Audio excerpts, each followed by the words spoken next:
Sequel kedua dari film Independence Day yang dirilis pada tahun 2016 ternyata tidak sesukses film pertamanya. Hal ini disebabkan beberapa hal, mulai dari dihilangkannya sosok Kapten Steven Hiller serta ide cerita yang terkesan hanya copy paste dari film pertamanya. Namun di balik kritik negatif yang membaluti film ini, penggunaan efek CGI yang mampu memberikan kesan gila pada serangan alien kali ini seolah-olah mampu menutupi itu semua.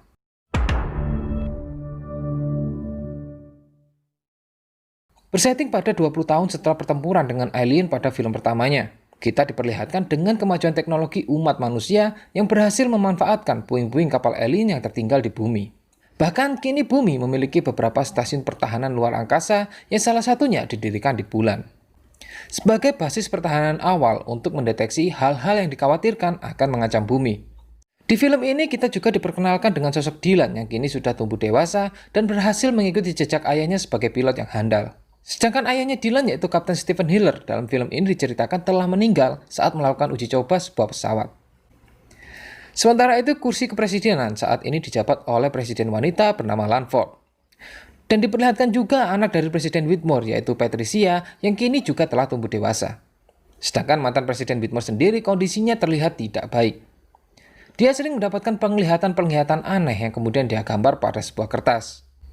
Hal ini diakibatkan 20 tahun yang lalu Whitmore mendapatkan serangan gelombang otak dari alien sebelumnya. Sehingga setelah kejadian itu, kini Whitmore terkadang bisa melihat apa yang dipikirkan oleh para alien itu, meskipun berada di galaksi yang lain. Sementara itu, di pangkalan pertahanan bulan, kita diperkenalkan dengan karakter baru bernama Jack dan sahabatnya yang bernama Charlie. Mereka adalah teman satu angkatan dengan Dylan dan juga Patricia. Di sini Jack berperan sebagai tunangan dari Patricia. Berpindah ke Nevada di mana sekarang area 51 memiliki gedung penjara yang digunakan untuk menahan para alien yang ditangkap di kejadian sebelumnya.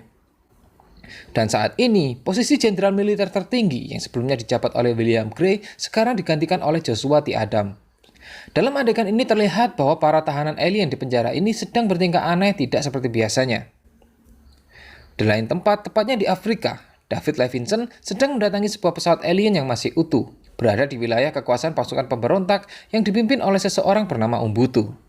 Di sini David juga bertemu dengan teman lamanya yang bernama Catherine, yang sedang dalam tugas menyelidiki simbol-simbol aneh yang ada di sekitar wilayah Ubuntu. Terlihat simbol itu sama seperti yang digambar oleh Whitmore di adegan sebelumnya. David terheran-heran mendapati kapal alien ini menyala, padahal sudah terbengkalai selama 20 tahun. Ubuntu yang tiba-tiba datang kemudian menjelaskan bahwa kapal alien itu aktif dengan sendirinya sejak 2 hari yang lalu. Di bawah kapal alien itu juga ditemukan sebuah lubang bekas pengeboran yang sangat besar. Menurut Ubuntu, pengeboran itu berhenti ketika kapal induk alien mereka dihancurkan. Memasuki ruang kendali kapal alien ini, mereka mendapati sebuah sinyal aneh yang menurut David memiliki pola yang sama seperti 20 tahun yang lalu. Mereka kemudian menyadari bahwa itu adalah sinyal panggilan darurat dan sepertinya ada yang menerima sinyal darurat tersebut. Kembali ke pangkalan bulan, beberapa pesawat tempur yang dipiloti oleh Dylan dan juga beberapa pilot lainnya sedang mendarat. Terlihat juga salah satu pilot wanita yang sangat cantik bernama Lau yang diperankan oleh Angela Baby. Yang seketika itu membuat Charlie langsung jatuh hati kepada Lau. Sementara itu di sebuah rumah sakit yang diberi nama mendiang Marilyn Whitmore, Dr. Okun akhirnya terbangun dari komanya setelah mendapatkan serangan gelombang otak oleh alien pada 20 tahun yang lalu. Sedangkan di pangkalan militer, Jenderal Adams mendapati visual tentang adanya fenomena aneh di sekitaran Saturnus yang mengakibatkan lenyapnya pangkalan pertahanan dan seluruh bulan yang ada di Saturnus. Laporan tentang fenomena ini juga diterima oleh David, yang saat ini sedang bersama dengan Catherine dan juga Ubuntu, yang sebelumnya mereka membahas simbol-simbol aneh yang muncul sejak jatuhnya alien di Roswell pada tahun 1947. Ubuntu kemudian menunjukkan gambar yang sering muncul dalam penglihatannya. Di sini, Ubuntu sebelumnya pernah menerima serangan gelombang otak sama seperti yang pernah terjadi pada Whitmore dan juga Dr. Okun. Sehingga sejak saat itu, mereka bisa mendapatkan penglihatan-penglihatan aneh karena masih terkoneksi dengan pikiran ras alien yang pernah menyerang mereka. Dan bahkan, mereka juga dapat memahami tulisan-tulisan yang dibuat oleh alien. Kembali ke pangkalan bulan, Charlie yang sedang mencoba merayu Lau kemudian mendapatkan gangguan pada markasnya. Hal ini diakibatkan terjadinya fenomena pusaran bintang yang tiba-tiba muncul di dekat pangkalan bulan. Dari pusaran bintang itu tiba-tiba muncul sebuah benda bulat aneh yang sama seperti gambar yang dibuat oleh Ubuntu sebelumnya. Sementara itu, Presiden Lanford kemudian memberikan tanggapan untuk menyerang benda tersebut sebelum benda itu menyerang pangkalan.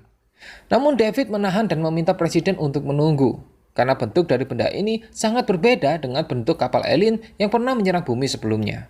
Dan belum diketahui apakah benda itu datang dengan damai atau tidak. Jenderal Adam memperkirakan bahwa ini adalah serangan terkoordinasi, mengingat pangkalan pertahanan yang ada di bulan Saturnus menjadi hancur setelah munculnya fenomena yang sama. Presiden Langford kemudian meminta pendapat dari presiden-presiden lain, yang sebagian menunggu persetujuan dari David dan yang lainnya memilih untuk langsung menyerang. Dan karena suara terbanyak adalah menyerang, Presiden Langford kemudian memerintahkan Komandan Jiang untuk menembak benda tersebut. Walaupun David sudah memperingatkan kalau ini mungkin adalah kesalahan, namun Komandan Jiang tetap menembak benda itu yang kemudian jatuh di salah satu kawah bulan. David kemudian meminta kepada Presiden Langford untuk menyelidiki puing-puing benda tersebut, untuk mengetahui siapa yang sudah mereka serang. Namun Presiden Langford tidak mengizinkannya karena kehadiran David diperlukan pada sebuah perayaan, dan akan menyuruh tim lainnya untuk menyelidikinya. Melihat David yang sedang kesal, Jack kemudian berinisiatif untuk membawa pesawat transportasi yang bernama Duke bersama dengan Charlie untuk menjemput David yang saat ini sedang berada di Afrika. Di sisi lain, Whitmore yang juga melihat kejadian itu terlihat juga sangat kesal, karena dia juga meyakini bahwa benda bulan yang ditembak itu bukanlah kapal alien yang sama seperti sebelumnya. Whitmore kemudian mengatakan bahwa mereka akan kembali dan kita tidak akan bisa melakukan apa-apa. Singkat cerita, Jack dan Charlie berhasil menjemput David, lalu terbang kembali menuju ke bulan yang diikuti juga oleh Catherine, Umbutu, dan juga Floyd. Sesampainya mereka di lokasi, David dan Jack kemudian keluar dari Duke lalu mendekati benda bulat tersebut. Secara bersamaan, tiba-tiba muncul sebuah kapal luar angkasa yang jauh lebih besar dari kapal alien yang pernah menyerang bumi sebelumnya.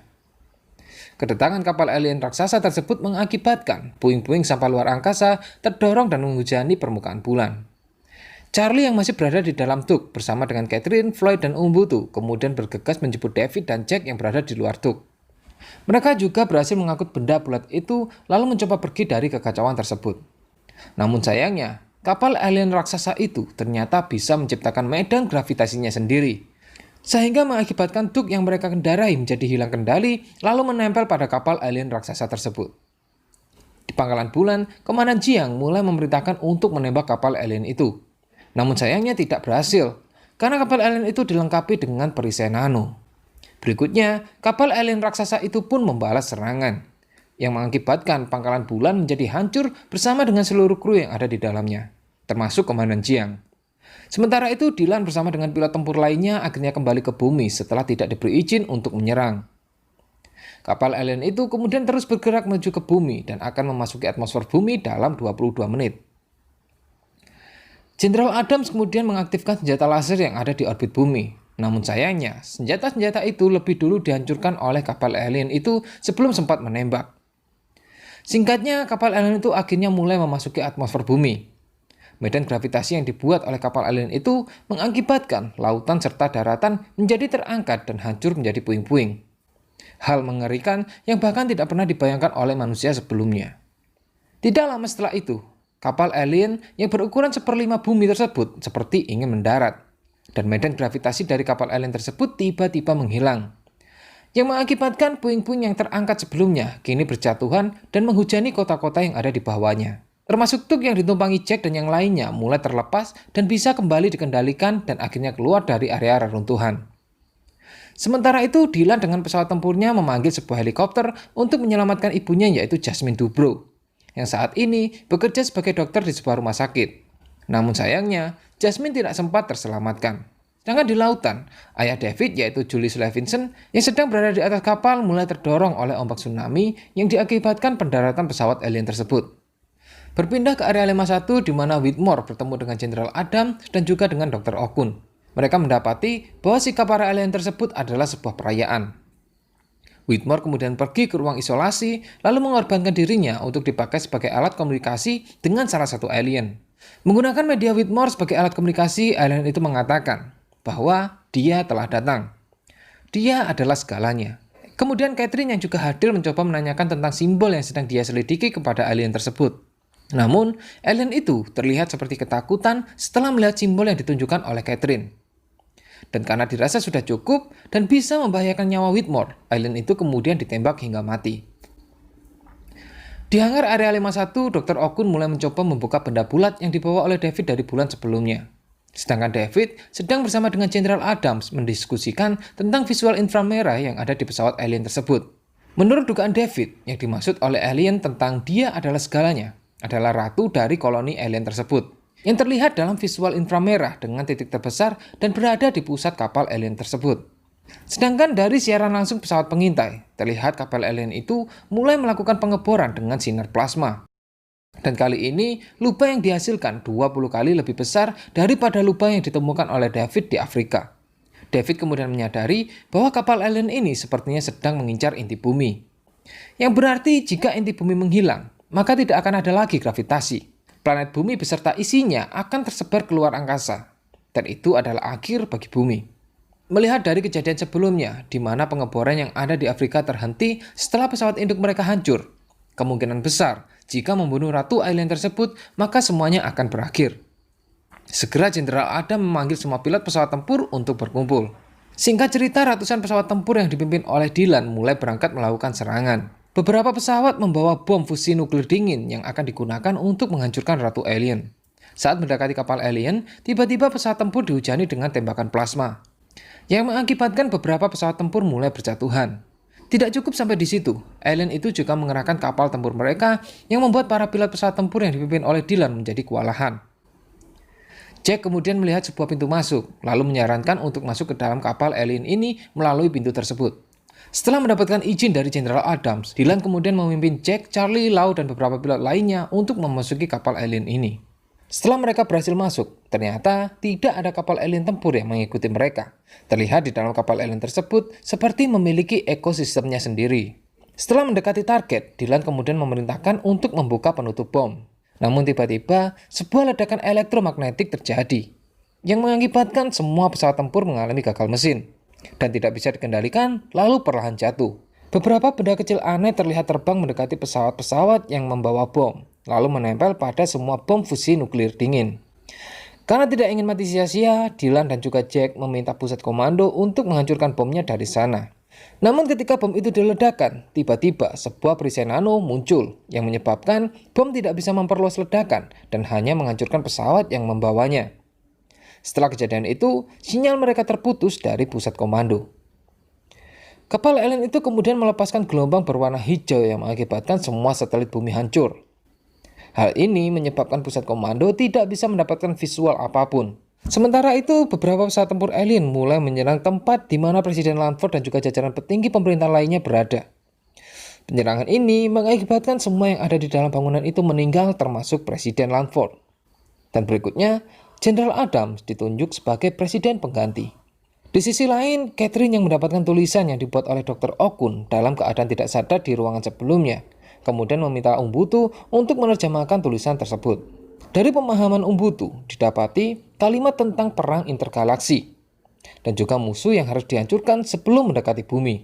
Setelah menerjemahkan bahasa alien itu, Umbutu dan Catherine akhirnya menyadari bahwa musuh dari alien tersebut adalah sekutu umat manusia. Kembali pada Dr. Okun yang akhirnya berhasil membuka benda aneh tersebut, dan keluarlah sebuah benda bulat berwarna putih yang kemudian aktif setelah disentuh oleh Floyd. Di saat yang bersamaan, kita diperlihatkan sosok Ratu Alien yang mendapatkan sebuah sinyal, yang membuat Ratu Alien itu bergerak bersama dengan ratusan kapal alien tempur lainnya. Kembali ke area 51, di mana benda bulat itu kemudian bisa berbicara dengan bahasa manusia setelah mendeteksi tanda biologis pada tangan Floyd. Benda bulat ini mengaku kalau dirinya adalah kecerdasan yang dibuat oleh sebuah ras alien lain, yang telah disebarkan sejak ribuan tahun yang lalu. Benda ini datang ke bumi setelah berhasil menyadap sinyal darurat dari ras alien yang ingin menghancurkan bumi. Benda ini sebenarnya berniat untuk mengevakuasi umat manusia sebanyak-banyaknya. Namun sayangnya, benda ini justru ditembak oleh manusia menggunakan senjata alien. Benda ini kemudian menunjukkan planetnya yang telah hancur akibat inti planet yang diambil oleh para alien untuk bahan bakar serta teknologi mereka. Dan hal ini sudah terjadi selama ribuan tahun. Benda ini kemudian mengaku kalau dia memegang kunci sistem teknologi yang unggul dan pernah singgah ke planet lain lalu mengajari ras yang ada di planet tersebut untuk membangun sebuah senjata yang bisa mengalahkan para alien tersebut.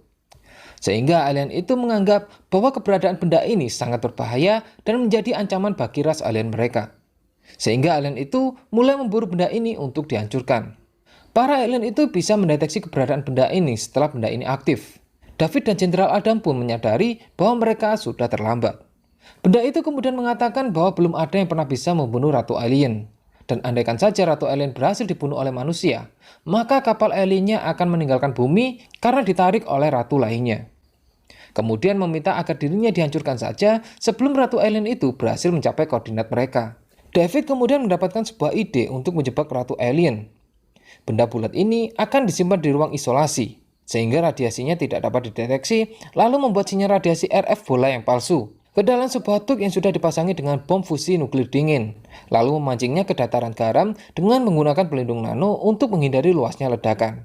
Karena satelit telah rusak dan mereka membutuhkan penglihatan gerak dari Ratu Alien, Jenderal Adam kemudian menggunakan radar manual sebagai alat deteksi. Sementara itu, kapal sipil yang berada dekat dengan lokasi pengeboran menginformasikan bahwa mantel bumi baru saja ditembus dan hanya memiliki sisa waktu 1 jam hingga inti bumi berhasil dicapai. Kembali ke area 51, di mana rencana akan dilakukan.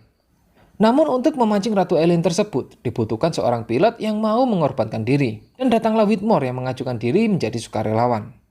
Di sisi lain, Julius yang akhirnya tersadar bersama dengan keluarga Sam mendapati sebuah bus anak-anak yang ditinggalkan oleh sopirnya. Dan karena mobil Sam juga sudah mulai kehabisan bahan bakar, akhirnya Julius dan keluarga Sam serta anak-anak yang ada di sana menggunakan bus itu untuk melanjutkan perjalanan mereka menuju ke area 51. Sedangkan di dalam kapal induk alien, ternyata Dylan, Jack, Charlie, dan Lau serta beberapa pilot lainnya masih selamat. Mereka kemudian mencuri beberapa pesawat alien. Dan karena teknologi alien ini belum berubah, mereka akhirnya dengan mudah menerbangkannya untuk keluar dari kapal induk alien ini. Sementara itu kapal alien yang dikendari oleh sang ratu mulai menyerang area 51. Whitmore yang membawa umpan dengan menggunakan truk kemudian berhasil memancing Ratu Alien untuk mengikutinya menuju ke dataran garam. Di dataran garam sendiri, David yang sedang menyiapkan perangkap dikejutkan dengan munculnya bus sekolah yang sedang menuju ke arah mereka.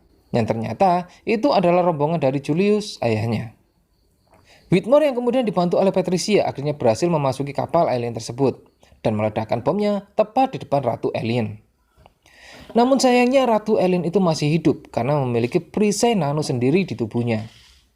Ratu Alien itu pun kemudian mulai menuju ke tempat David berada. Segera David membawa semua orang masuk ke dalam bus untuk menjauh dari kejaran Ratu Alien itu. Patricia bersama beberapa pilot pesawat tempur lainnya mencoba membantu David. Namun hal itu tidak mudah karena Ratu Alien itu memiliki perisai diri. Berikutnya setelah berkali-kali diserang, Patricia akhirnya berhasil membuat perisai diri Ratu menjadi rusak. Dan kini Ratu Alien itu bisa diserang dengan mudah.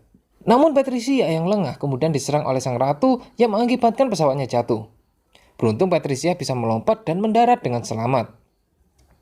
Sang ratu yang melihat hal itu kemudian mulai berlari menuju ke arah Patricia. Bersama dengan itu, datanglah Jack, Charlie, Dylan, dan Lau yang mengendarai kapal alien dan langsung menyerang sang ratu sebelum sempat mendekati Patricia. Area 51 yang mendapatkan serangan bertubi-tubi akhirnya membuat beberapa alien yang sedang dipenjara menjadi terlepas. Beberapa alien itu kemudian membuka ruang isolasi. Alien yang melihat benda putih itu kemudian mengirimkan sinyal informasi kepada sang ratu. Sang ratu kemudian berbalik arah dan mulai berlari menuju ke area 51. Sedangkan kapal alien yang dikendalikan oleh Jack dan kawan-kawannya tiba-tiba diambil kendalinya oleh sang ratu dan digunakan sebagai pelindung bersama dengan kapal-kapal tempur alien yang lainnya. Singkat cerita, sang ratu yang telah sampai di area 51 mulai menghancurkan lantai dan berhasil mengambil benda putih tersebut. Lalu membawanya pergi ke arah kapal induk. Namun Dylan dan Lau kemudian berinisiatif untuk menggunakan penggerak fusi luar angkasa agar bisa keluar dari pusaran yang melindungi sang ratu. Dan benar saja, mereka berhasil keluar dan kapal kembali bisa dikendalikan. Namun mesin kapal alien mereka mati, yang membuat kapal mereka terjatuh dan terjun bebas ke arah sang ratu. Mereka kemudian bersama-sama menembaki sang ratu hingga akhirnya sang ratu pun mati. Dan seperti yang dikatakan oleh benda bulat sebelumnya, jika Ratu Alien itu mati, maka kapal alien akan meninggalkan bumi karena ditarik oleh ratu lainnya. Scene kemudian ditutup dengan Jack, Dylan, Charlie, dan Lau yang masih selamat, serta kapal alien raksasa yang mulai meninggalkan bumi. Dan terakhir, benda bulat putih ini akan memberikan semua teknologi yang dia simpan dan meminta umat manusia untuk memimpin perlawanan mereka dalam perjalanan antar bintang. Dan film pun berakhir. Oke, seandainya saja sequel kedua ini sukses, kemungkinan besar akan ada sequel ketiga yang dibuat. Yang bisa saja manusia bumi melakukan perjalanan antar bintang dan bertemu dengan ras alien lainnya dengan teknologi yang sangat canggih. Namun sayangnya sequel kedua ini tidak sesukses film pertamanya. Dan untung saja ini film. Kalau di dunia nyata, pesawat alien sebesar itu mendarat di bumi, bisa menyebabkan pergeseran rotasi, yang tentu saja bukan hal yang baik bagi umat manusia. Oke, jadi untuk kedepannya saya masih akan membahas beberapa film bertema alien. Jadi jika kalian suka dengan tema film seperti ini, silahkan subscribe dan nyalakan lonceng notifikasinya. Silahkan like kalau suka video ini, silahkan dislike saja kalau nggak suka. Sampai jumpa di video berikutnya dan bye-bye.